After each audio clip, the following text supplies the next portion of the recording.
আমার বন্ধুগণ, 1400 বছর পূর্বে মক্কার কাফেররা যুদ্ধের ময়দানে মুসলমানদের লাশগুলোকে যেমন মুসলমানদেরকে শহীদ করে দিয়ে মুসলমানদেরকে হত্যা করে যেমন তারা ক্ষান্ত হয় নাই, তাদের রাগ থামে নাই, ক্ষোভ থামে নাই, ঠিক তেমনি ভাবে 1400 বছর পরে বাংলাদেশের জমিনে বৈষম্য বিরোধী ছাত্র আন্দোলনের সময় বাংলাদেশের কিছু বিপদগামী পুলিশ সন্ত্রাস, এই সন্ত্রাসী বাহিনী আমার দেশের মেধাবী ছাত্রদেরকে ডাটা বন্ধ করে দিয়ে, ইন্টারনেট বন্ধ করে দিয়া ঢাকা সহ দেশের বিভিন্ন জায়গায় আপনারা দেখেছেন ছাত্রদের তাজা লাশগুলোকে তারা ভ্যান গাড়ির মধ্যে উঠাইয়া আড়ালে নিয়ে সেগুলোকে পেট্রোল ঢেলে দিয়ে তাদেরকে হত্যা করে ফেলেছে। একটা মানুষ মরে যাওয়ার পরে তার উপরে আর কোনো ক্ষোভ থাকতে পারে না, রাগ থাকতে পারে না, ঠিক কিনা বলেন? কিন্তু একটা মানুষ মরে যাওয়ার পর ছাত্রদেরকে নির্মমভাবে হত্যা করার পরেও বাংলাদেশের এই সন্ত্রাসী বাহিনী, বিপদগামী পুলিশ সদস্যরা তাদেরকে ভ্যানে করে নিয়ে আরেক জায়গায় সমস্ত লাশের উপরে লাশ দাঁড় করায়, লাশের স্তূপ দাঁড় করায়, তারপরে সেখানে তারা আগুন ধরাইয়া দিয়েছে। বিভিন্ন জায়গায় গণকবর পাওয়া গেছে না? গেছে কিনা বল?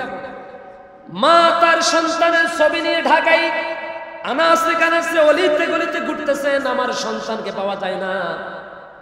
স্ত্রী তার স্বামীর ছবি নিয়ে স্বামীর পিকচার নিয়ে অলিতে গলিতে হাঁটতেছে, আমার স্বামী কই, স্বামীকে পাই না। কলিজার টুকরা সন্তানগুলো বাবার ছবি নিয়ে মানববন্ধন করছে, শহরের অলিতে গলিতে হাঁটছে, আমার আব্বা বৈষম্য বিরোধী ছাত্র আন্দোলনে গিয়েছে মানুষের অধিকার আদায়ের জন্য, কিন্তু আমার বাবা তো আর ঘরে ফিরে আসে নাই। এরকম আছে না নাই? রাসূল করিম সাল্লাল্লাহু আলাইহি ওয়াসাল্লাম নবুয়ত পাওয়ার পর থেকে ইন্তেকালের আগের দিন পর্যন্ত এই গোটা 23টা বছর, 40 বছরে নবুয়ত পেয়েছেন, 63 বছর পর্যন্ত। তাহলে 40 থেকে 63 বছর পর্যন্ত মাঝখানে কত বছর? সবাই বলুন না, কত বছর হয়? 40 থেকে 63 পর্যন্ত মাঝখানে 23 বছর। এই 23 বছরের জীবনে রাসূল করিম সাল্লাল্লাহু আলাইহি সাল্লাম যেমন করে নিজের মাতৃভূমি মক্কাতেও শান্তিতে ঘুমাতে পারেন নাই, থাকতে পারেন নাই, হাঁটতে পারেন নাই, চলতে পারেন নাই, নিরাপদে কোথাও ঘুরতে পারেন নাই, ঠিক তেমনি ভাবে মদিনায় যাওয়ার পরেও একইভাবে রাসূল করিম সাল্লাল্লাহু আলাইহি সাল্লামকে একদিকে আগে ছিল একমুখী ষড়যন্ত্র, অর্থাৎ মদিনা যাওয়ার আগ পর্যন্ত রাসূল সাল্লাল্লাহু আলাইহি সাল্লামের বিরোধিতা ছিল একমুখী। কয়মুখী? শুধু মক্কার কাফেররা বিরোধিতা করত, আর যখন মদিনায় গিয়েছেন তখন দ্বিমুখী। কয়মুখী? একদিকে মক্কার কাফেররা আরো ষড়যন্ত্র বাড়াইয়া দিয়েছে। এই যে মারতে পারে নাই, গতকাল যে পর্যন্ত বলেছিলাম, না মারতে পারার কারণে তাদের ক্ষোভ, তাদের জিদ, তাদের ক্ষিপ্রতা আরো বেড়ে গেছে। মদিনায় যাওয়ার পরে মদিনার মুনাফিকেরা আর মক্কার কাফেররা সবাই যোগ সাজসে রাসূল করিম সাল্লাল্লাহু আলাইহি সাল্লামের বিরুদ্ধে আরো দারুণভাবে, আরো কঠিনভাবে তারা উঠে পড়ে লেগেছে। অর্থাৎ এই 40 বছর থেকে 63 বছর পর্যন্ত রাসূল করিম সাল্লাল্লাহু আলাইহি সাল্লাম একটা দিনের জন্য আরামে শান্তিতে ঘুমাতে পারেন নাই। 24টা ঘন্টা 63 বছরের সারাটা জীবন শুধু ধ্যানে, খেয়ালে, চিন্তায়, চেতনায়, মননে একটাই মাত্র স্বপ্ন ছিল, এই জাতিকে, এই উম্মতকে জাহান্নাম থেকে বাঁচাবার জন্য কি রাস্তা বের করা যায়, কি পদ্ধতি অবলম্বন করা যায়, জাতিকে বাঁচাবার জন্য, জাতির মুক্তির জন্য, হেদায়েতের জন্য, আর আল্লাহর জমিনে আল্লাহর রাজ কায়েম করার জন্য 24টা ঘন্টায় তিনি মশগুল থাকতেন। সুবহানাল্লাহ। আমার বন্ধুগণ, রাসূল করিম সাল্লাল্লাহু আলাইহি ওয়াসাল্লাম একদিকে যেমন নবুয়তের পরে 13টা বছর পর্যন্ত মক্কাতে শান্তি আরামে ঘুমাতে পারেন নাই, চলতে পারেন নাই, ঠিক তেমনি ভাবে মক্কা থেকে মদিনায় হিজরত করার পরেও আল্লাহ নবীজি শান্তিতে থাকতে পারেন নাই। একদিকে মদিনার মুনাফিকরা মুনাফিকি করে, নবীজির পিছনে তারা নামাজ আদায় করত, নবীজির সাথে তারা খাবার দাবার খেত, আল্লাহ নবীজির সাথে তারা জিহাদের ময়দানেও যেত, সব কিছু রাসূলের সাথে থেকে করত। কিন্তু আল্লাহ নবীজি সাল্লাল্লাহু আলাইহি সাল্লামের বিরুদ্ধে তারা মক্কার কুরাইশদের সাথে ভিতরে ভিতরে যোগাযোগ রাখত। এমন একজন মুনাফিকের নাম হচ্ছে আব্দুল্লাহ ইবনে উবাই ইবনে সলুল। আজ আমার দেশে, আমার সমাজে এমন অনেক মুসলমান আছে যারা ইমামের পিছনে নামাজ পড়ে, খতিবের পিছনে নামাজ পড়ে, ইমামকে ইমাম হিসাবে মানে, খতিবকে খতিব হিসাবে মানে, খতিবের পিছনে নামাজ আদায় করে, ইমামের সাথে চা খায়, ইমামের সাথে দাওয়াত খায়, ইমামের সাথে ইফতার করে, ইমামের সাথে সাহারি খায়, ইমামের সাথে রোজাও রাখে। কিন্তু যে আল্লাহর কোরআন দিয়ে ইমাম সাহেব নামাজ পড়াইলেন, ওই ইমাম সাহেব যখন বলেন এই আমার মুসল্লি চলো, যেই কোরআন দিয়ে নামাজ পড়ানোর কারণে সমাজের সব মানুষগুলো মসজিদের সীমানার ভিতরে এসে শান্তির বাগানে নিরাপত্তার চাদরে আবৃত হয়ে সকলে কাঁধে কাঁধ মিলিয়ে দাঁড়ায় আল্লাহর সেজদা দিল। চলো, যেই কোরআন দিয়ে আমরা নামাজ আদায় করলাম, সেই কোরআন দিয়ে আমরা সমাজ প্রতিষ্ঠা করি, যেই কোরআন দিয়ে আমরা নামাজ আদায় করলাম, সেই কোরআন দিয়ে আমরা রাষ্ট্র প্রতিষ্ঠা করি। এই ডাক দিনে ইমাম সাহেব, খতিব সাহেব যখন তার নেতৃত্বে এই ঘোষণা দেয়, সমাজের অধিকাংশ নামদারি মুসলমান মুসল্লি তখন ইমাম সাহেবের বিরোধিতা লেগে যায়। বুঝাতে পারি না আমি আপনাদের? নামাজ পড়ে কি দিয়ে? কথা বল না। নামাজ পড়ে কি দিয়ে? কোরআন দিয়ে। এই কোরআন দিয়ে নামাজ পড়ার কারণে সমাজের সব মতের মানুষগুলো, নাকি এক মতের মানুষ, মসজিদে যারা নামাজ আদায় করে সব মুসল্লিগুলা সরমনাই হুজুর দল করে, সব মুসল্লিগুলা জামাত ইসলামী করে, সব মুসল্লিগুলা আওয়ামী লীগ করে, সব মুসল্লিগুলা বিএনপি করে, জাতীয় পার্টি করে। তার মানে সব মতের, সব আদর্শের, সব তরিকার মানুষগুলো এক আল্লাহর কোরআন দিয়ে, এক আল্লাহর কিতাব দিয়ে নামাজ আদায় করার কারণে বিশাল এলাকার বিশাল জনগোষ্ঠীর মানুষগুলো আল্লাহর ঘরে এসে আল্লাহর সেজদা দিল, কাঁধে কাঁধ মিলিয়ে দাঁড়ালো, পায়ের সাথে পা মিলিয়ে দাঁড়ালো। কোনদিন কোনো মানুষ কারো গায়ের সাথে গা লাগতে গিয়ে, নামাজে দাঁড়াতে গিয়ে কেউ কাউকে ধাক্কা দেয় নাই, পিটাইয়া মসজিদ থেকে বের করে দেয় নাই, দিছে নাকি? তার মানে বোঝা গেল আল্লাহর কোরআন মসজিদে থাকার কারণে, এই কোরআনের সম্মানে, কোরআনের বরকতে পুরা এলাকার পুরা জনগোষ্ঠীর মানুষগুলো কোরআনের সম্মানে কাঁধে কাঁধ মিলিয়ে সবাই দাঁড়ায়া গেল। এই মসজিদের ভিতরে এখন আর কারো কোনো দলীয় পরিচয় নাই, কোনো মতাদর্শের পরিচয় নেই, তরিকার পরিচয় না থাকার কারণে বিশাল এলাকার সব মানুষগুলো আল্লাহর ঘরের মধ্যে জান্নাতের বাগানে সুখে শান্তিতে থাকে। এই যে একটু আগে মাগরিবের নামাজ আদায় করেছেন, কি নামাজ? মসজিদের মধ্যে জায়গা হয় নাই, হয়েছে না? এমন হয়েছে কিনা বলে? মসজিদের ভিতরে জায়গা হয় না, কোন মুসল্লি বাহিরে দাঁড়িয়ে আছেন। যখনই আল্লাহর কোন বান্দা দেখলো একজন মুসল্লি বাইরে দাঁড়িয়ে আছেন, তখন ভিতরের মুসল্লিরা নিজের কষ্ট হইল তার বাইরে দাঁড়িয়ে থাকা ভাইটাকে তার মাঝখানে দাঁড় করাইয়া দিল, নামাজ আদায় করলো। ঠিক কিনা বলেন?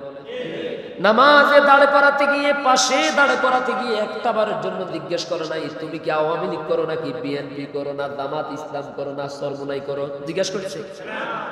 বাহিরে দাঁড়ায় রয়েছে, ভিতরে জায়গা নাই। এরপরেও নিজের কষ্ট হয়, নিজে দাঁড়াতে কষ্ট হয়, কষ্ট হইল আল্লাহর কোরআনের সম্মানে, নামাজের খাতিরে, আল্লাহর খাতিরে তখন বান্দারে জায়গা করে দিল। ঠিক কিনা বলেন? যখন ইমাম সাহেব বলল, মুসল্লিরা, আমি তোমাদের ইমাম, আমি তোমাদের খতিব, তোমাদেরকে কোরআন দিয়ে নামাজ পড়ালাম, যার কারণে পুরা মসজিদ জান্নাতের বাগান, কোনো মারামারি নাই, ঠেলাঠেলি নাই, হিংসা বিদ্বেষ নাই, ধাক্কা ধাক্কি নাই। চলো, যে কোরআন দিয়ে নামাজ পড়ানোর কারণে আল্লাহর ঘরটা জান্নাতের বাগান হয়ে গেছে। সেই কোরআন দিয়ে যদি আমরা সমাজ পরিচালিত করি, সেই কোরআন দিয়ে যদি আমরা রাষ্ট্র পরিচালিত করি, এই কোরআনকে শুধু কাঞ্চন বাজার মসজিদের ভিতরে সীমাবদ্ধ না রেখে যদি আমরা পার্লামেন্ট পর্যন্ত পৌঁছায় দিতে পারতাম, তাহলে আল্লাহর ঘর মসজিদ যেমন শান্তি আর নিরাপদ জান্নাতের বাগান হয়ে গেল, ওই সংসদ সহ গোটা বাংলাদেশও জান্নাতের বাগান হয়ে যেত। কি সবাই বিশ্বাস করেন? আল্লাহর হাবিব সাল্লাল্লাহু আলাইহি সাল্লামের পিছনে নামাজ পড়ত, নবীজি সাল্লাল্লাহু আলাইহি সাল্লামের সাথে খাবার খেত, আল্লাহর নবীজি সাল্লাল্লাহু আলাইহি সাল্লামের সাথে ইফতার করত, জিহাদের ময়দানে যাওয়ার জন্য চাঁদাও দিত। কিন্তু ভিতরে ভিতরে মক্কার কাফেরদের সাথে ওই আব্দুল্লাহ ইবনে উবাইর সম্পর্ক ছিল।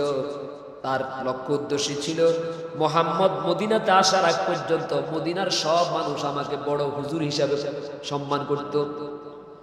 আব্দুল্লাহ ইবনে উবাই ছিল মদিনার সমস্ত মুনাফিক, আব্দুল্লাহ ইবনে উবাই ছিল মদিনার সমস্ত মানুষের নেতা, সবাই তার মুরব্বী হিসাবে মানত, সবাই তার শ্রদ্ধা সম্মান করত।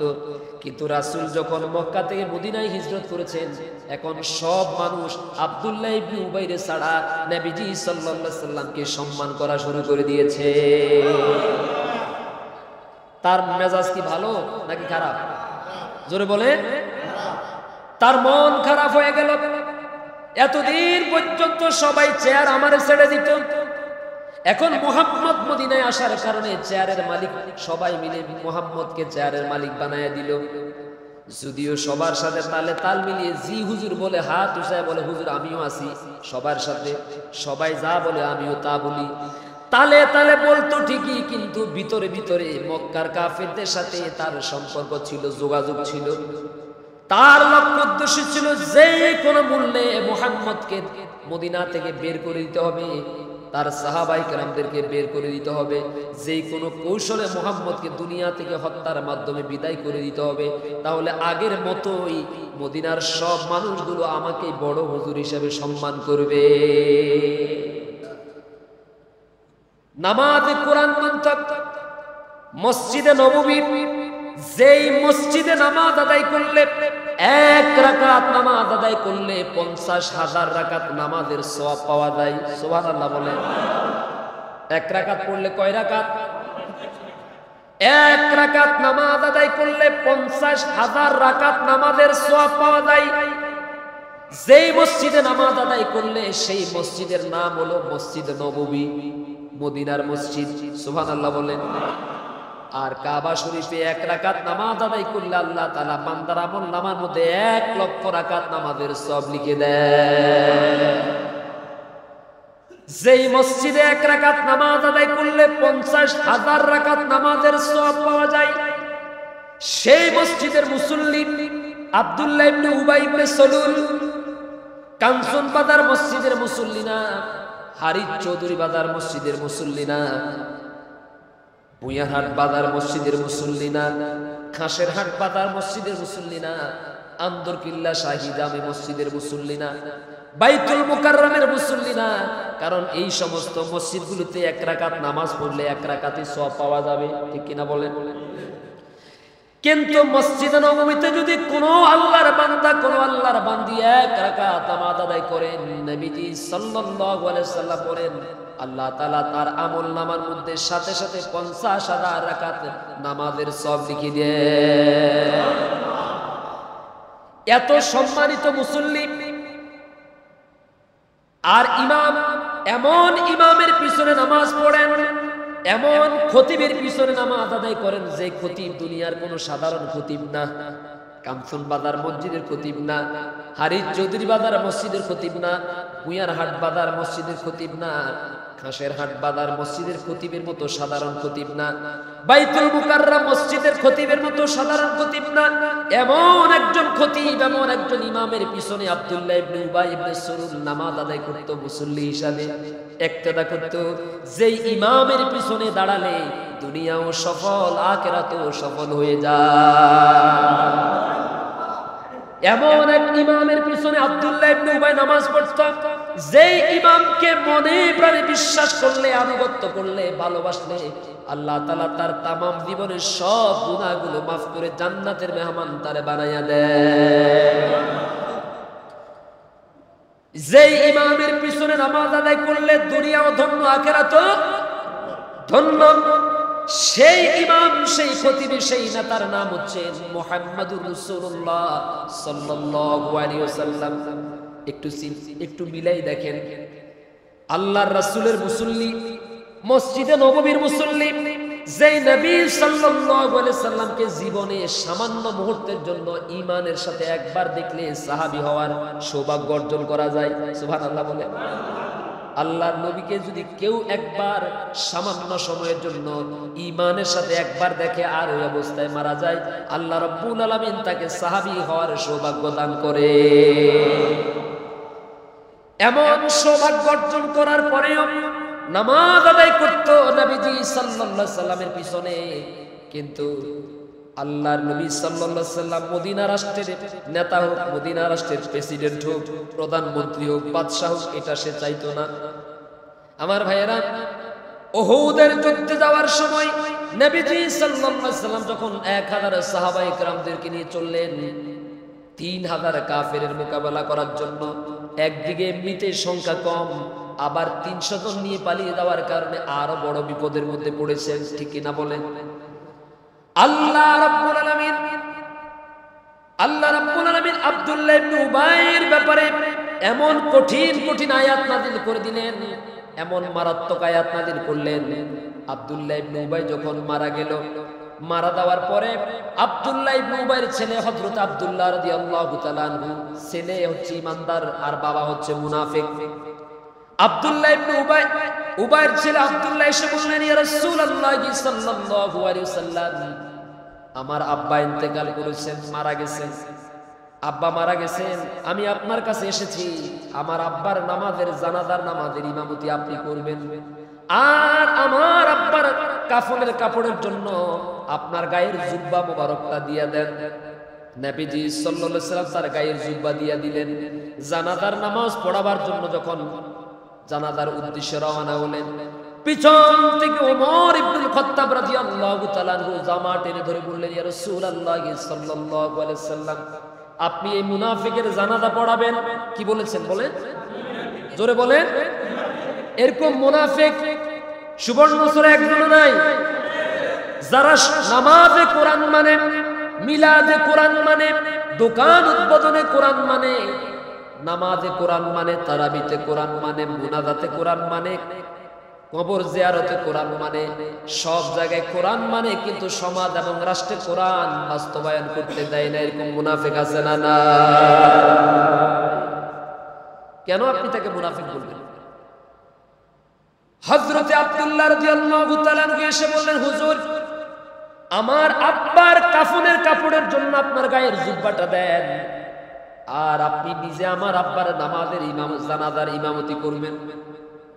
নবীজি যখন রওনা করলেন, পিছন থেকে ওমর ইবনে খাত্তাব রাদিয়াল্লাহু তাআলা আনহু জামা টেনে ধরলেন, বললেন, ইয়া রাসূলুল্লাহ, আপনি কি এই মুনাফিকের জানাজা পড়াবেন? এই মুনাফিক তো ইসলামের এই ক্ষতি করেছে, এই মুনাফিক ইসলামের সেই ক্ষতি করেছে, এই মুনাফিক আপনার পিছনে নামাজ আদায় করত, সামনে সামনে আপনাকে সালাম দিত, আপনাকে ইমাম মানত, কিন্তু সমাজে আল্লাহর কোরআন প্রতিষ্ঠা হোক, আরবের ভূখণ্ডে আল্লাহর কোরআনের রাজ প্রতিষ্ঠা হোক, কালিমার পতাকা উড্ডীন, এটা সে চাইতো না। উহুদের ময়দান থেকে ময়দানে যাওয়ার সময় 300 সাহাবায়ে কেরামদেরকে ভুল বুঝিয়ে পালিয়ে গিয়েছিল। আপনি এই লোকটার জানাজা পড়াতে যাবেন না? নবীজি সাল্লাল্লাহু আলাইহি সাল্লাম তারপরেও ওমর থেকে ছুটে তিনি জামাটা ছাড়াইয়া নিয়ে তিনি চললেন জানাজা পড়াতে গিয়ে, পড়ানোর জন্য। আল্লাহর হাবিব সাল্লাল্লাহু আলাইহি সাল্লাম নিজের মুখ থেকে লালা মোবারক নিয়া, থুতু মোবারক নিয়া আব্দুল্লাহ ইবনে উবাই ইবনে সালুলের মুখের মধ্যে লাগাইয়া দিল। সুবহানাল্লাহ বলেন। কি দয়ার নবী, কি মায়ার নবী, কি করুণার নবী মুহাম্মদ সাল্লাল্লাহু আলাইহি সাল্লাম। জীবনে এত কষ্ট দেওয়ার পরেও, এত যন্ত্রণা দেওয়ার পরেও, এত ক্ষতি করার পরেও আল্লাহ নবীজি সাল্লাল্লাহু আলাইহি সাল্লাম আব্দুল্লাহ ইবনে উবাইর ক্ষমার জন্য, মুক্তির জন্য, বাঁচার জন্য নিজের পবিত্র লালা মোবারক পর্যন্ত লাগাইয়া দিয়েছেন। জানাজার নামাজে দাঁড়ালেন। আল্লাহ রাব্বুল আলামিন সাথে সাথে হযরতে জিবরিল আলাইহিস সালামকে পাঠিয়ে দিলেন, সাথে কতগুলো আয়াত দিলেন। আল্লাহ তাআলা বললেন, আল্লাহ রাব্বুল আলামিন বললেন, ও আমার নবী, একবার নয় দুইবার নয়, একবার নয় দুইবার নয়, ৭০ বারও যদি আপনি আব্দুল্লাহ ইবনে উবাইর জন্য আমার কাছে তার মাগফিরাতের জন্য, তার ক্ষমার জন্য, মুক্তির জন্য দোয়া করেন, আমি আল্লাহ রাব্বুল আলামিন আপনার এই দোয়া মঞ্জুর করব না। অথচ গতকালকে আমি আপনাদেরকে বলেছিলাম, নবীজি সাল্লাল্লাহু আলাইহি সাল্লাম যখন আল্লাহর কাছে কোনো কিছু চাওয়ার প্রয়োজন মনে করতেন, তখন হাত তোলার প্রয়োজন হতো না, মনে মনে চাইতে দেরি, মনে মনে ইচ্ছা পোষণ করতেন, আর আল্লাহ রাব্বুল আলামিন সাথে সাথে নবীর জন্য সেটা দিয়ে দিতেন।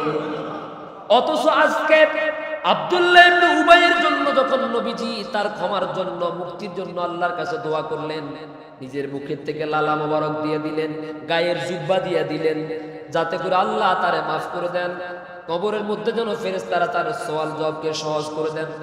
আল্লাহ রাব্বুল আলামিন বললেন, নবী গো, যতই কিছু করেন না কেন, আমি আল্লাহ রাব্বুল আলামিন আপনাকে বলে দিলাম, একবার নয় দুইবার নয়, ৭০ বারও যদি আপনি তার জন্য আমার কাছে দোয়া করেন, আমি আল্লাহ রাব্বুল আলামিন তার জন্য আপনার এই দোয়াকে কবুল করব না।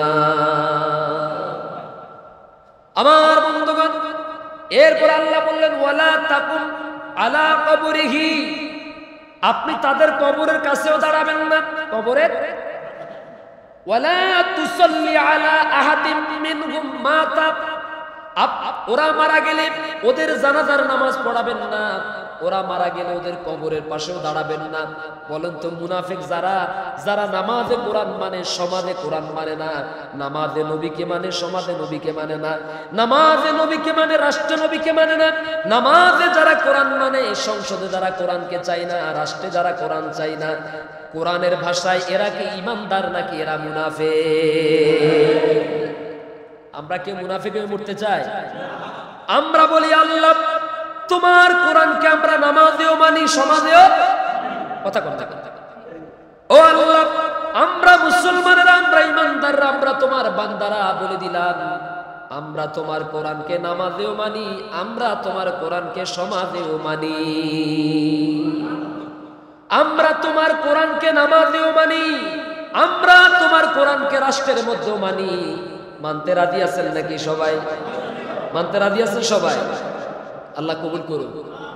আমার বন্ধুগণ, যাদের নামাজের কিতাব আর সমাজের কিতাব, যাদের নামাজের সংবিধান আর সমাজের সংবিধান, যাদের নামাজের সংবিধান আর রাষ্ট্রের সংবিধান এক, তারাই হলো ইমানদার।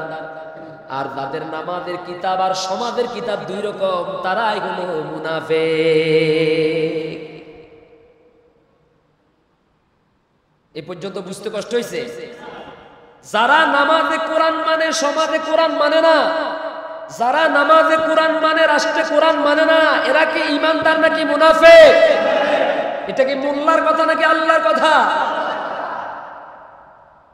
এবার একটু মিলাই দেখেন, আব্দুল্লাহ ইবনে উবাই হচ্ছে মসজিদে নববীর মুসল্লি, যেই মসজিদে নামাজ আদায় করলে এক রাকাতে 50,000 রাকাতের সওয়াব, যে নবীজির পিছনে নামাজ আদায় করলে, ইক্তেদা করলে, যে নবীকে দেখলে দুনিয়ার জীবন সফল, আখিরাতের জীবন সফল, এত এত সৌভাগ্য তার কপালে থাকার পরেও একটাই মাত্র অপরাধ। বলেন তো কয়টা অপরাধ? সবাই বলেন কয়টা অপরাধ? একটাই মাত্র অপরাধ, সেটা হলো একটাই মাত্র অপরাধ, একটাই মাত্র ভুল, একটাই মাত্র জুলুম, সেটা হচ্ছে নবীজির পিছনে নামাজ আদায় করতো ঠিকই, মসজিদে নববীতে নামাজ আদায় করতো ঠিকই, কিন্তু মসজিদে নববীতে যেই কোরআন দিয়ে নামাজ পড়ার কারণে সাহাবায়ে কেরাম দুনিয়া আখিরাতে ধন্য হয়েছেন, যেই কোরআন দিয়ে নামাজ আদায় করার কারণে পুরো দুনিয়া আলোকিত হয়েছে, সেই কোরআনকে নামাজের বাইরে থেকে সমাজে নিতে চাই নাই, সমাজে কায়েম হোক এটা চাই নাই, রাষ্ট্রে কায়েম হোক এটা চাই নাই, যার কারণে আল্লাহর কোরআনের ভাষায় আল্লাহ তাআলা আব্দুল্লাহ ইবনে উবাইকে মুনাফিক হিসেবে ঘোষণা দিয়েছে। আপনি ওর জানাজাও পড়াবেন না, ওর কবরের পাশেও দাঁড়াবেন না। শক্ত কথা না? শক্ত কথা কিনা বলি? আজ যদি 1450 বছর পরে আল্লাহর পক্ষ থেকে কোনো কিতাব নাজিল হওয়ার সুন্নত যদি থাকতো, আল্লাহর পক্ষ থেকে কোনো কিতাব নাজিল হওয়ার কোন আয়াত নাজিল হওয়ার সিস্টেম যদি চালু থাকতো তাহলে বাংলাদেশে আমার মনে হয় মুসল্লিদের মধ্যে অধিকাংশ মুনাফিক হিসেবে ধরা পড়ে যেত। মুসল্লি ঠিকই, কিন্তু এই পর্যন্ত তার পরিচয়, আর বাহিরে সে নিজেকে আল্লাহর কোরআনের কর্মী হিসেবে পরিচয় দিতে চায় না। আছে না নাই? আছে না? প্রিয় ভাইরা আমার, তাহলে একদিকে মক্কার কাফেররা জ্বালাতন করত, আরেকদিকে এখন মদিনা আসার কারণে মদিনার এই মুনাফিক আব্দুল্লাহ ইবনে উবাইয়ের নেতৃত্বে কয়েকজন মুনাফিক একত্রিত হয়ে বিভিন্ন সময় ইসলামের ক্ষতি করার জন্য চেষ্টা করত। 624 খ্রিস্টাব্দে 624 খ্রিস্টাব্দে মক্কার কাফেররা আব্দুল্লাহ ইবনে উবাইয়ের যোগ সাজসে তারা নিয়ত করল মুহাম্মদ সাল্লাল্লাহু আলাইহি সাল্লামকে আর তার সাহাবায়ে কেরামদেরকে দুনিয়া থেকে বিদায় করে দিবে, কাউকে রাখবে না। মক্কা থেকে 1000 কাফির তদানীন্তন পৃথিবীর সুপার পাওয়ার অস্ত্র শস্ত্রে সজ্জিত হয়ে 300 উট আর 200 ঘোড়া, 300 উট 200 ঘোড়ার উপরে সওয়ার হয়ে 1000 আসলো। আর মদিনা থেকে মাত্র 313 জন মুসলমান দুইটা মাত্র ঘোড়া নিয়ে আসলেন। কয়টা ঘোড়া? দুইটা মাত্র ঘোড়া নিয়ে আসলেন, 70টা উট নিয়ে আসলেন। জনসংখ্যা হলো 313 জন, উটের সংখ্যা হলো 70টা, ঘোড়ার সংখ্যা হলো মাত্র দুইটা, ধরে নিয়ে 72টা। এক একটা ঘোড়ার মধ্যে এক একটা উটের মধ্যে কয়জন করে উঠেছেন একবার একটু চিন্তা করেন। 313, 3 জন করে উঠলে বোধহয় আরো কয়েকজন বাকি থাকে, আরো কয়েকজন বাকি থাকে। তার মানে কেউ বা উটের পিঠে চড়ে, কেউ বা ঘোড়ার পিঠে চড়ে, অথবা কেউ বা হেঁটে হেঁটে বিরতি দিয়ে দিয়ে বদর প্রান্তরে উপনীত হয়েছে। আর ওইদিকে কাফেররা 300 উট 200 ঘোড়া নিয়ে বদরের প্রান্তরে উপনীত হয়েছে।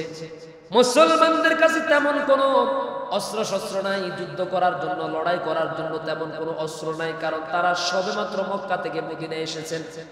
আমার ভাইয়েরা, মদিনা বদর প্রান্তরে যখন যুদ্ধ শুরু হয়ে যাচ্ছে, নবী করিম সাল্লাল্লাহু আলাইহি সাল্লাম সাহাবায়ে কেরামদেরকে বললেন, খবরদার, তোমরা যখন যুদ্ধে যাবে, যুদ্ধের নীতি হলো এই, মুসলমানদের যুদ্ধের মূল নীতি হলো 1 নম্বরে নবীজি সাল্লাল্লাহু আলাইহি সাল্লাম বললেন, তোমরা যখন কাউকে হত্যা করবা তখন তার চেহারাকে বিকৃত করবা না, তার চেহারাকে মারতে পারবা।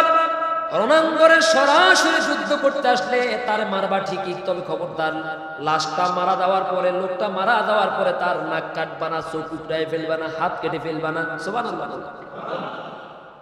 করুণার মূর্তিপতি মুহাম্মদ সাল্লাল্লাহু আলাইহি সাল্লামের যুদ্ধের মূলনীতি, যুদ্ধের ময়দানে তিনি করুণা দেখিয়েছেন, মায়া দেখিয়েছেন, কিন্তু কাফেররা তো সেই মায়া দেখায় নাই। দেখাইছে? কাফেররা তো সেই মায়া দেখায় নাই। উহুদের যুদ্ধে কাফেরদের মূলনীতি ছিল নবী করিম সাল্লাল্লাহু আলাইহি সাল্লামের চাচা হযরতে হামজা রাদিয়াল্লাহু তাআলা আনহুকে হত্যা করার পরে তার চোখ তুলে ফেলা হলো, তার কান কাটা হলো, তার বুকটাকে ছিঁড়ে, পেট ছিঁড়ে তার কলিজাটা বের করে, তারপরে আবু সুফিয়ানের স্ত্রী হিন্দা এই কলিজাটাকে চিবাইয়া চিবাইয়া, মানুষের এই কলিজা চিবাইয়া চিবাইয়া সে নিজে খেয়েছে, কান খেয়ে ফেলেছে, চোখ তুলে ফেলেছে, পুরো দেহটাকে বিকৃত করে ফেলেছে। ওয়াহাশি নামে একজন কাফের হত্যা করেছে।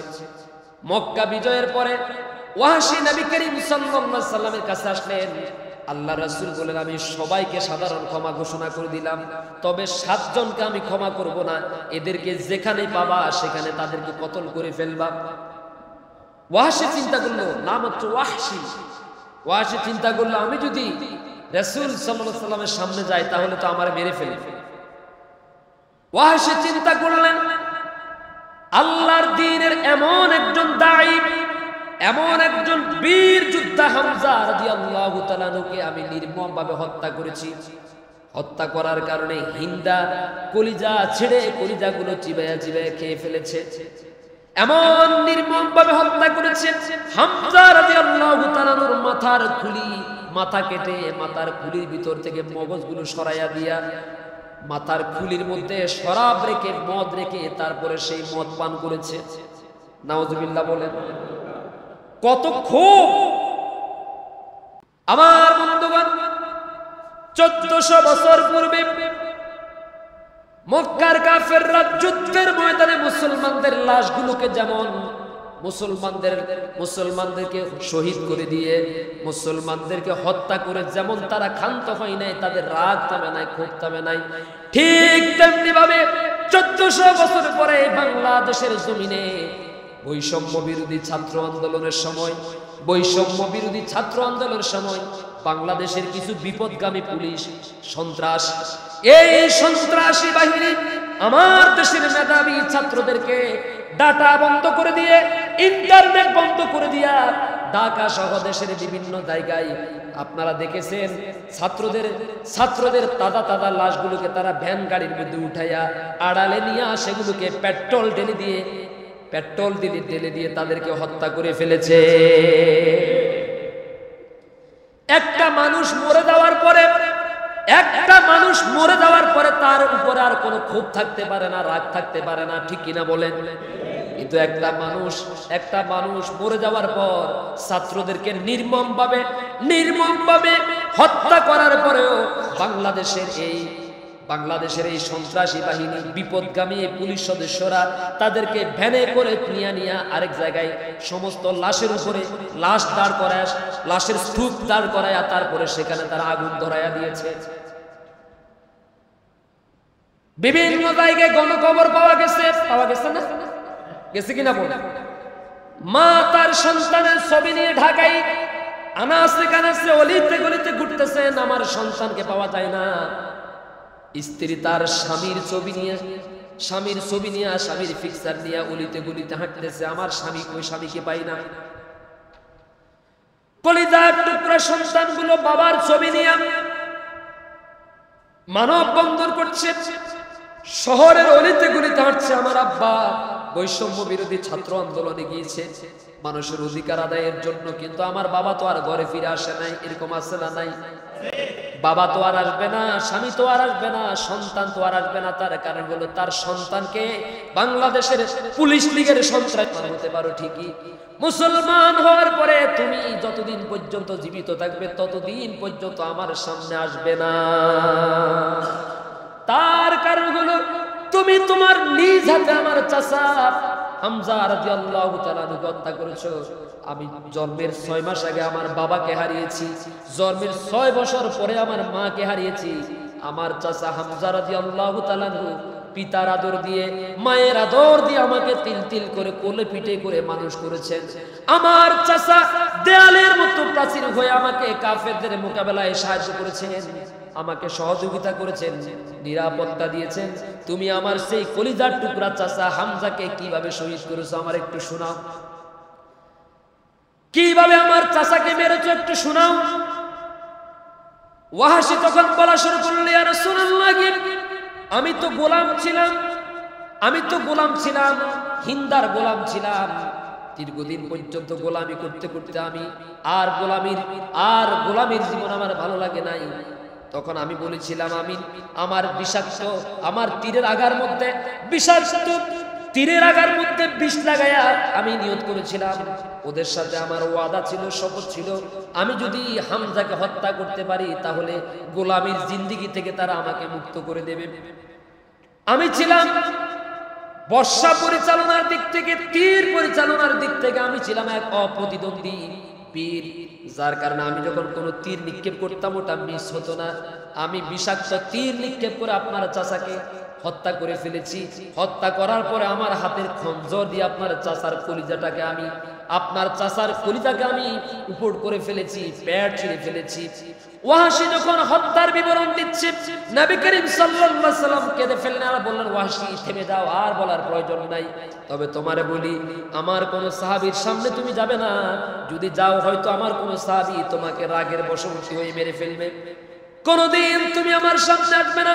ওয়াহাশী তখন নিয়ত করলো, ওয়াহাশী তখন প্রতিজ্ঞা করলো, ইয়া রাসূলুল্লাহ, আমি আপনার সামনে ওয়াদা করছি, আমি আমার যে বল্লম দিয়ে, যে বর্ষা দিয়ে ইসলামের একজন যোদ্ধাকে দুনিয়া থেকে বিদায় করে দিয়েছি, আমি নিয়ত করেছি আমি আমার হাতের সেই বর্ষা দিয়ে, বল্লম দিয়ে দুনিয়ার বুক থেকে ইসলামের একজন জঘন্য দুশমনকে আমি হত্যা করে দুনিয়া থেকে বিদায় করব।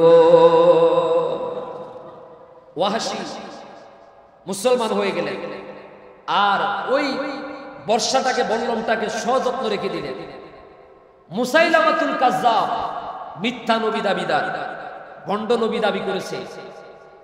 আবু বকর রাদিয়াল্লাহু তাআলা আনহুর জমানায় যখন ভণ্ড নবীর আবির্ভাব হয়েছে, যে রাসূল সাল্লাল্লাহু আলাইহি ওয়াসাল্লামকে শেষ নবী না মেনে নিজেকে নবী হিসেবে দাবি করেছে, আর যখন মুসাইলামাতুল কাজ্জাবের বিরুদ্ধে আবু বকর রাদিয়াল্লাহু তাআলা আনহুর নেতৃত্বে যুদ্ধ পরিচালনার জন্য পাঠানো হলো, সেই যুদ্ধে হযরত ওয়াহশী রাদিয়াল্লাহু তাআলা আনহু যেই তলোয়ার দিয়ে ইসলামের একজন সূর্য সন্তানকে দুনিয়া থেকে শহীদ করেছেন, সেই বর্ষা দিয়ে, সেই বল্লম দিয়ে মুসাইলামাতুল কাজ্জাবকে দুনিয়া থেকে বিদায় করে দিয়েছেন।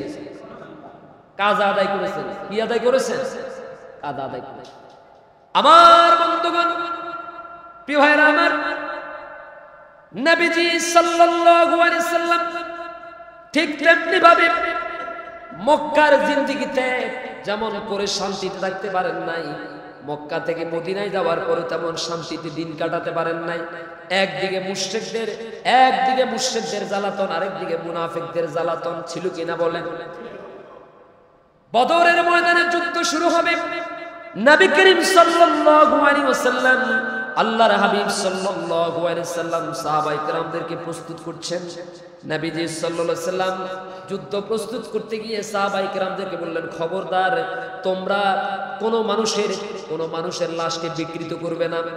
2 নম্বরে, যুদ্ধ করতে গিয়ে কোনো নারীকে তোমরা নির্যাতন করবে না, কোনো শিশুদেরকে তোমরা নির্মমভাবে হত্যা করবে না, মারবে না। সুবহানাল্লাহ বলেন। গোটা পৃথিবীতে আজ ফিলিস্তিনের মুসলমানদের উপরে নির্মম নির্যাতন চলে। যখন ইসরায়েলের এই কুকুর বাহিনী, বানরের গোষ্ঠীরা যখন বোম মারে, তখন শুধু বয়স্ক লোকেরা মারা যায় নাকি শিশুরাও মারা যায় না?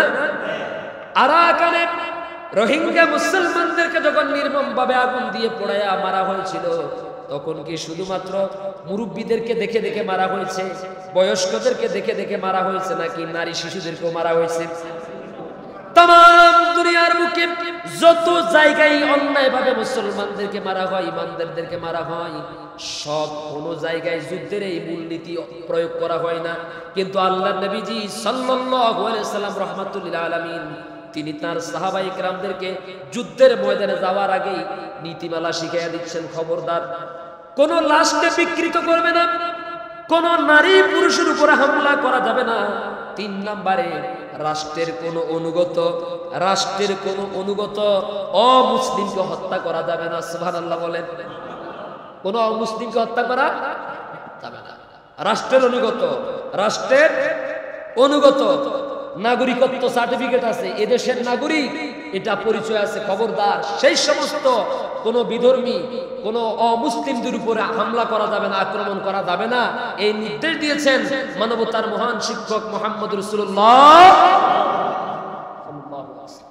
আজ বাংলাদেশে বিগত 17 বছর পর্যন্ত ইসলামের বিরুদ্ধে, মুসলমানদের বিরুদ্ধে, আলেম ওলামাদের বিরুদ্ধে আমাদের হিন্দু ভাইদেরকে, বৌদ্ধ ভাইদেরকে, খ্রিস্টান ভাইদেরকে ভুল বুঝায়া ইসলাম থেকে দূরে ইসলামী আন্দোলনের কর্মীদের বিরুদ্ধে তাদেরকে খেপিয়ে দেওয়া হয়েছে। ঠিক কিনা বলেন? যখনই নির্বাচনের সময় আসতো, যখনই দুর্গা পূজার সময় আসতো, কোন সরস্বতী পূজার সময় আসতো, ওরা নিজেদের থেকে বিভিন্ন মন্দিরে হামলা করে, বিভিন্ন উপাসনালয়ে হামলা করে, মাদ্রাসার ছাত্রদের নাম দেয়, ইসলামী আন্দোলনের মুসলমানদেরকে অপমানিত করার জন্য তারা নানাভাবে ষড়যন্ত্র করেছে। ঠিক কিনা বলেন?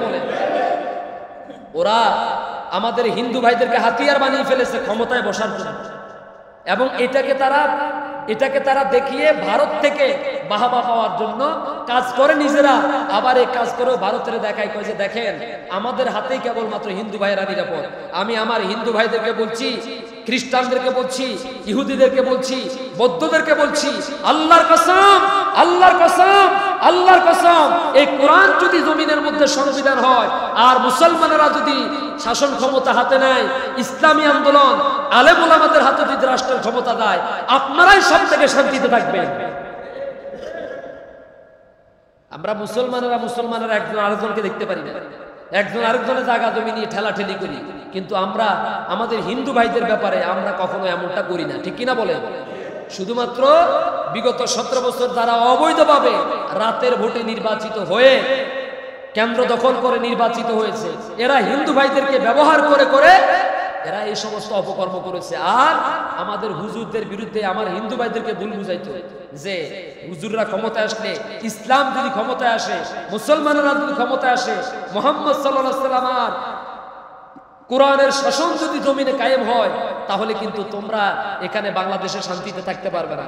উল্টা পাল্টা বুঝাইয়া আমাদের বিরুদ্ধে হিন্দু ভাইদেরকে খেপাই দেওয়া হয়েছে। এখন কিন্তু আলহামদুলিল্লাহ হিন্দু ভাইরাও বুঝে যে আসলেই 17 বছর কেমন ছিলাম আর এই 2 মাসে কেমন ছিলাম, ঠিক কিনা বলে? হিন্দু ভাইয়েরা এদেশের সংখ্যা লঘু না, হিন্দু ভাইয়েরা এদেশের সংখ্যা লঘু না, এই কথা বলা যাবে না। যারা এদেশের যাদের এদেশে নিবন্ধন আছে, যারা এদেশে জন্মগ্রহণ করেছে, যারা জন্মগতভাবে এদেশে জন্মগ্রহণ করেছে, তারাই হচ্ছে এদেশের নাগরিক। এটা হচ্ছে তাদের বড় পরিচয়। আমি মুসলমান, আমার যতটুকু অধিকার আছে হিন্দু ভাইদেরও ততটুকু অধিকার আছে। এদেশে যদি একজন খ্রিস্টান থাকে, কোটি কোটি মুসলমানের যে অধিকার আছে একজন খ্রিস্টানেরও সে অধিকার আছে, আছে না নাই? বিচার থেকে শুরু করে চাকরির ক্ষেত্র থেকে শুরু করে সব জায়গায় মুসলমানের যেমন অধিকার, হিন্দু ভাইদেরও তেমন অধিকার আছে। এই অধিকার নিশ্চিত হবে চাকরিতে বাকরিতে সব জায়গায় এই সমান অধিকার, শতভাগ অধিকার নিশ্চিত হবে যদি সবাই ঐক্যবদ্ধভাবে ইসলামকে ক্ষমতায় আনতে পারে, ইনশাআল্লাহ। হিন্দু ভাইয়েরা এদেশের সংখ্যালঘু না, ওরা এদেশের নাগরিক। কিসের সংখ্যালঘু? আমাদের বাড়ি ছিল রামগতি বিবিরহাটের কাছে, বিবিরহাটের কাছে। আপনাদের এই কাঞ্চন বাজারের আশেপাশে যত হিন্দু ভাইয়েরা আছে, ওনাদের সবার অধিকাংশের বাড়ি হচ্ছে আমাদের বিবিরহাটের ওইদিকে, ঠিক কিনা বলেন? এই যে হারি চৌধুরী বাজার, কাঞ্চন বাজার এলাকার যত হিন্দু ভাইয়েরা আছেন, তাদের অধিকাংশ বাড়ি কোথায় ছিল? রঘুনাথপুর, বিবিরহাট, গাবতলী, ঠিক না? সকালবেলা আমাদের বাপ দাদারা দোকানে যখন আসতো, হিন্দু মুসলিম সবাই কাঁধে কাঁধ মিলিয়ে এক টেবিলে বসে এক কাপে চা খেয়ে এক গ্লাসে পানি খেয়ে তারা রাত দিন যাপন করতো, ঠিক কিনা বলে? একজন আরেকজনের জমি চাষ করতো। কোনোদিন তো কারো জায়গা জমি নিয়ে ঠেলাঠেলি, মন্দির ভাঙা তো দূর কথা, গির্জাতে হামলা করা তো দূর কথা, তাদের উপাসনালয়ে হামলা করা তো দূর কথা, বরং উল্টা মনে হচ্ছে যেন কে হিন্দু কে মুসলিম এটা পর্যন্ত ডিফারেন্ট করা যেত না, ঠিক কিনা বলে? আর এমন একটা গজব মার্কা দল এত বছর ক্ষমতায় ছিল, ওরা এই হিন্দু ভাইদেরকে উল্টা বুঝায়া, ভুল বুঝায়া আমাদের বিরুদ্ধে, আমাদের সাথে তাদের একটা দ্বন্দ্ব লাগাই দিত সবসময়, ঠিক কিনা বলে? আমার বন্ধুগণ, নবীজি সাল্লাল্লাহু আলাইহি সাল্লাম বলেছেন, ভালো করে খেয়াল করেন, মানবতার নবী মুহাম্মদ সাল্লাল্লাহু আলাইহি সাল্লামের যুদ্ধের মূলনীতি ছিল 3 নম্বরে। নবীজি সাল্লাল্লাহু আলাইহি সাল্লাম বলেন, কোন অমুসলিম যদি দেশের অনুগত হয়, আমরা যেমন ট্যাক্স দেই, হিন্দুরা কি ট্যাক্স দেয় না? দেয় কিনা বলে? আমরা যেমন রাষ্ট্রকে ট্যাক্স দেই, রাজস্ব কর দেই, ওরাও তো তেমন দেয়। তার মানে আমরা মুসলমানরা যেমন বাংলাদেশের নাগরিক, তেমন করে আমাদের হিন্দু ভাইয়েরাও নাগরিক, ঠিক কিনা বলেন? আল্লাহ নবীজি বলেছেন, শোনো, যে ব্যক্তি রাষ্ট্রের অনুগত নাগরিক, এমন কোন মুসলিম ব্যক্তিকে যদি কেউ হত্যা করে, কেউ যদি তাকে মারে, তাহলে ওই ব্যক্তি জান্নাতে যাওয়া তো দূরের কথা, বেহেশতে যাওয়া তো দূরের কথা, ওই ব্যক্তিকে আল্লাহ তাআলা জান্নাত থেকে 40 বছরের দূরত্ব রেখে দিবে। কত বছরের দূরত্ব? 40 বছরের দূরত্বে আল্লাহ তাকে রাখবেন জান্নাত থেকে। সে জান্নাতের চেহারাও দেখবেন। ধরে কন্যা নাউজুবিল্লাহ। যদি একজন অমুসলিমের অধিকার নষ্ট করলে এই শাস্তি হয়, তাহলে মুসলমানের অধিকার নষ্ট করলে কি অবস্থা হবে বুঝাতে পারি না আমি। যদি একজন অমুসলিমকে মারলে, অমুসলিমের অধিকার নষ্ট করলে, রাসূল সাল্লাল্লাহু আলাইহি ওয়াসাল্লাম বলেছেন, আল্লাহ তাকে জান্নাত দেওয়া তো দূরের কথা, সে জান্নাত থেকে আল্লাহ তাকে 40 বছরের দূরত্ব রাখবে। জোরে কন্যা নাউজুবিল্লাহ। অথচ আল্লাহ নবীজি বলেছেন, জান্নাতের যে ফুলের ঘ্রাণ, জান্নাতের যে সুবাস, জান্নাতের যে মধুর গ্রান, এই গ্রান জান্নাতীরা জান্নাতে প্রবেশ করার 40 বছরের দূরত্ব থেকে তাদের নাকের মধ্যে গ্রান লাগবে। কত বছরের দূরত্ব থেকে জান্নাতীরা জান্নাতের গ্রান পাবে? ঢাকা থেকে না, এখান থেকে ঢাকার দূরত্ব ধরো 200 কিলোমিটার বা আরো 10-20 কিলোমিটার বেশি হতে পারে। এখান থেকে এখানে যেতে সময় লাগবে কত? এ ধরেন 4 ঘন্টা বা 5 ঘন্টা, হাঁটি গেলে ধরেন 4-5 দিন সময় লাগবে বা 2 দিন সময় লাগবে, একটা কথা। কিন্তু যেই ব্যক্তি, কিন্তু জান্নাতের যে গ্রাম, এমন এক নেয়ামতে পূর্ণ জান্নাত, এমন এক অনুগ্রহপূর্বক জান্নাত আল্লাহ আমাদেরকে দিবেন, আমাদের জন্য প্রস্তুত রেখেছেন, যেই জান্নাতের গ্রাম 40 বছরের দূরত্বের পর থেকে নাকের মধ্যে লাগবে। সুবহানাল্লাহ, আল্লাহু আকবার। সবাই জান্নাতে যেতে চান কিনা? বলি ইনশাআল্লাহ। এখন জান্নাতে যেতে হলে একজন আরেকজনের জায়গা জমি দখল করবে। হ্যাঁ, আমার দেশে মাঝে মাঝে এমন হয়, কিছু কিছু মসজিদের সেক্রেটারি, সভাপতি, ক্যাশিয়ার, মোতাওয়াল্লি মসজিদের টাকা পর্যন্ত মারি খায়। আপনাদের এলাকায় নাই, আমাদের বিভিন্ন জায়গায় আমরা কিন্তু এই ব্যাপারে অভিজ্ঞ। আমাদের কাছে অভিযোগ আসে, ওর কাছে সেক্রেটারি দায়িত্ব দিছে, ক্যাশিয়ারের দায়িত্ব কেউ দেয় না। ও দল ক্ষমতায় ছিল, ও কয় যে আমার দল ক্ষমতায়, সেক্রেটারিও আমি, আমার দল ক্ষমতায়, সভাপতিও আমার দল ক্ষমতা, মোতাওয়াল্লিও আমি। আছে না নাই? আমরা ছাড়া যারা আছে সবাই বাইরে যাও, জোর করে হাতে নিয়ে। মসজিদের কানি কানি জমি আছে, মসজিদের লক্ষ লক্ষ টাকার কোনো হিসাব নাই, এরকম ঘটনা আছে না নাই? এরপরে আবার কেউ আছে বাগে যোগে খায়, ক্যাশিয়ার থেকে সেক্রেটারি নেয়, সেক্রেটারি থেকে ক্যাশিয়ার নেয়। সভাপতি কয় আমি একটু বিপদে পড়ছি, আমার 50,000 টাকা হাওলাত দাও। হ্যাঁ, আমারে 50,000 টাকা ধার দাও, মসজিদের টাকা পড়ি থাকি লাভ কি? একটা মাসালা বলি, আমি যখন আমার পকেট থেকে আজকে মাগরিবের নামাজের সময় 10 টাকা মসজিদের বালতির মধ্যে রাখছি, এই টাকার মালিক এখন আমি না, এই টাকার মালিক কে? কেউ কেউ বোধ ঘুমাইতেছেন আপনারা, মানে মূল কথা কিন্তু ঘুমাইলে চলবে না। আমি যখন আজকে মাগরিবের নামাজের সময় আমার পকেট থেকে 10 টাকা মসজিদের বালতির মধ্যে রাখছি, রাখার পরে এই টাকা কি আমার নাকি আল্লাহ?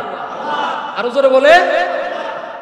কেউ যদি মসজিদের নামে 1 ডিসিম জমি দিয়া দেয়, মুখের থেকে বাইর করে ফেলছে, কলম দিয়ে লেখারও দরকার নাই, বলার সাথে সাথে এই জমি এখন কি তার নাকি আল্লাহ? এখন এই আল্লাহর টাকাটা কার? ঘর টাকা, আল্লাহর ঘর। তো এখন আল্লাহর ঘরের টাকা, ক্যাশিয়ারের বাফের ক্ষমতা আছে সেক্রেটারির হাওলাত দেওয়া, সেক্রেটারির বাফের ক্ষমতা আছে ক্যাশিয়ারের হাওলাত দেওয়া, সভাপতির বাফের ক্ষমতা আছে ক্যাশিয়ার থেকে নেওয়া। টাকাটা কার? এটা এখানে পড়ে থাকবে। অনেকে আছে লাড়াছাড়া করে, আমরা একটু লড়াই ছাড়াই খাই। মসজিদের টাকা পড়ি থাকি লাভ কি? আমরা একটু লড়াই ছাড়াই আছে না? এমন বাংলাদেশ, এমন মুসলমান, ওই হুজুর মসজিদের টাকা সুদের উপরে লাগায়, ধরে কন্যা নাম, মসজিদের টাকা কিসের উপরে লাগায়? সুদের উপরে লাগায়। কি মুসলমান? এই জ্ঞান পর্যন্ত নাই। ওই সমস্ত মোড়া কলমওয়ালা, নামাজ জানে না, ইসলাম জানে না, দিন জানে না, কোরআন জানে না, ওই সমস্ত অপদার্থদেরকে দিয়ে মসজিদ পরিচালনা করে বাংলাদেশ। গত দুমাবারে দেখছি এইদিকে এক মসজিদে সভাপতি নতুন নির্বাচিত হয়েছে, সভাপতি নিজে নির্বাচিত হয়ে নিজে খুতবা দেওয়া শুরু করছে। আলহামদুলিল্লাহ। গত 17 বছর পর্যন্ত এরকম ভালো ভালো মানুষগুলোকে মসজিদ কমিটিতে আসতে দেওয়া হয় নাই, মাদ্রাসা কমিটিতে আসতে দেওয়া হয় নাই, স্কুল কমিটিতে আসতে দেওয়া হয় নাই, বাজার কমিটিতে আসতে দেওয়া হয় নাই, অধিকাংশ জায়গায়। ঠিক কিনা বলেন? আপনাদের এইদিকে এই পরিষ্কার বাজারের এই মাথা দিয়ে একটা মসজিদে গত জুমাবারে একজন সভাপতি নির্বাচিত হয়েছে। সভাপতি নির্বাচিত হয়ে নিজেই জুমার দিন খুতবা দেওয়া শুরু করছে। আলহামদুলিল্লাহ বলে।